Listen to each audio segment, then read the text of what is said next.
Welcome back to Data Cloud Now's live coverage of Snowflake Summit in San Francisco, the world's largest data and AI conference. I'm now joined by John Bland, Head of Cybersecurity Strategy at Snowflake, and Cyrus, Tibbs, CISO at Pennymac. Gentlemen, great to have you both on the program here today.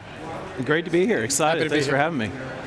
Cyrus, as one of the largest mortgage lenders in the US, serving more than 4.8 million homeowners, I'm sure there's a lot of data that Pennymac ingests and analyzes on a daily basis. How is Pennymac using the AI Data Cloud specifically for cybersecurity to ensure that data is safe and secure? Yeah, I mean, there are three really large overarching trends that drove us to kind of start using Snowflake. So one is when the whole world started going to cloud, data volumes just exploded. So the traditional, security data management platforms in the past became extremely expensive, and so you had to figure out better, cost-effective ways to scale. The second major trend is that when you were going in cloud, everyone kind of went from sort of this kind of custom, unique on-prem infrastructure to now sort of this undifferentiated cloud infrastructure. So you had to move from kind of building all your signal to kind of buying your signal, because you can now you're kind of, there's this undifferentiated cyber technology you need to be able to support.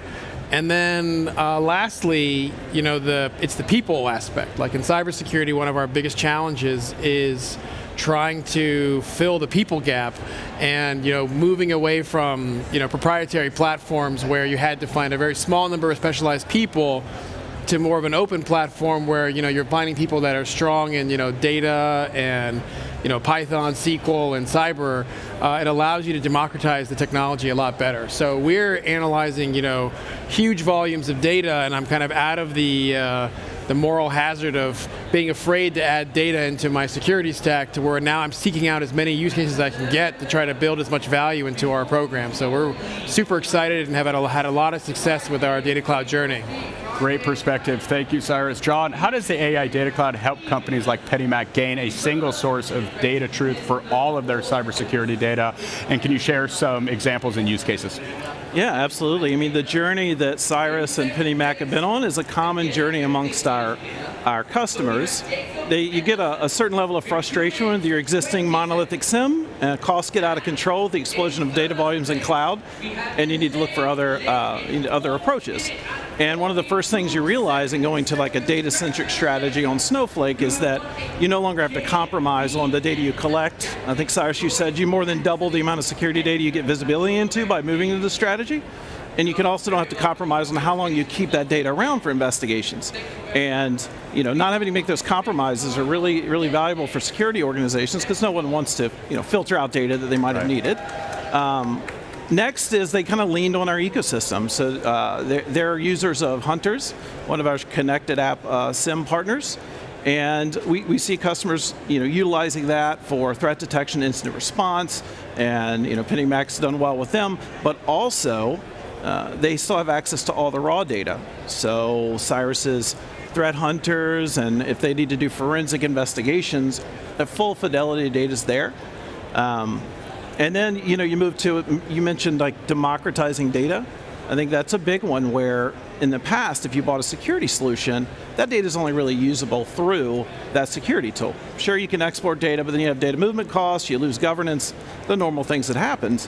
When it's in Snowflake, other teams can start to build things on the tools they like. So I know you had teams that are getting into Streamlit. Absolutely. There's probably other native data tools that you use across the organization as well. And there's no really barrier for the rest of the enterprise to use that data. It's not locked into a specific security application. Great to hear, John.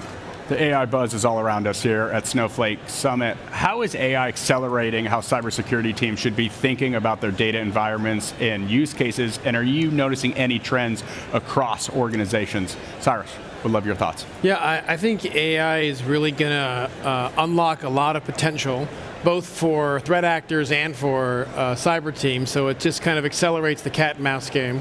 I think the explainability of your data to actually take better view of like what you have is going to be something that really we've already seen as we've adopted these technologies to help our incident response teams. We've seen all of our mean time to acknowledge, to triage, to resolve all have dropped down because we've leveraged these tools to help explain our data. I also think that AI is going to expose, when you think about, Microsoft Copilot or you think about Google Gemini, it's going to expose, when people use these tools against their enterprise data, it's going to expose a lot of access that people may not have known they had.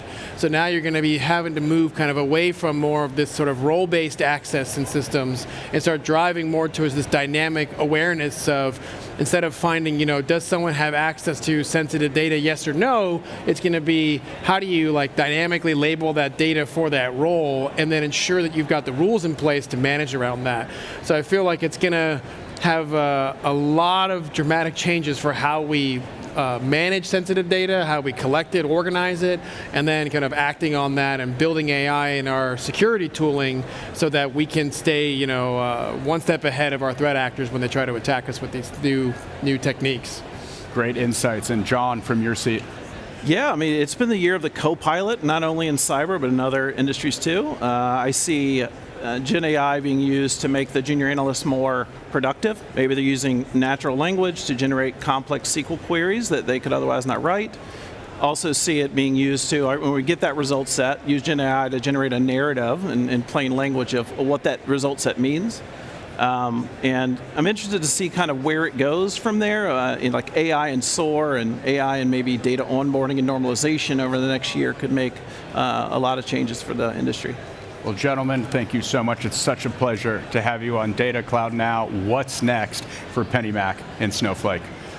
John, why don't we start with you? Sure. I'll touch on 3 topics, and then let's let Cyrus expand on that. But what's next for us is, they started their journey with Streamlit. There's going to be more groups and purpose-built cyber applications using Streamlit in his org.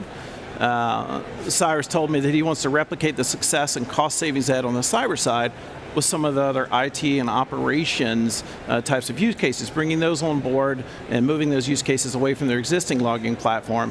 And lastly, just embracing Gen AI and using that for more cyber use cases. Great to hear, John. Cyrus. Yeah, no, just to echo the point, I feel that we're really adopting a lot of the new functionality in Snowflake.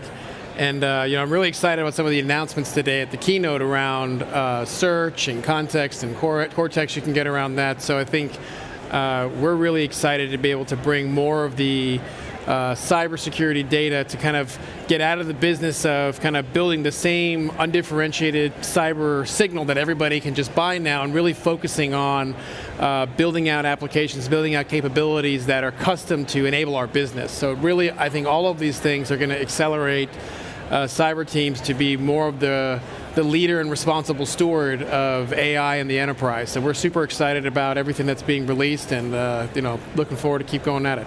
Well, gentlemen, it's clearly all happening here at Snowflake Summit. Thank you so much for joining me on the program today. Thank you for having us. Thanks for having us. Appreciate it.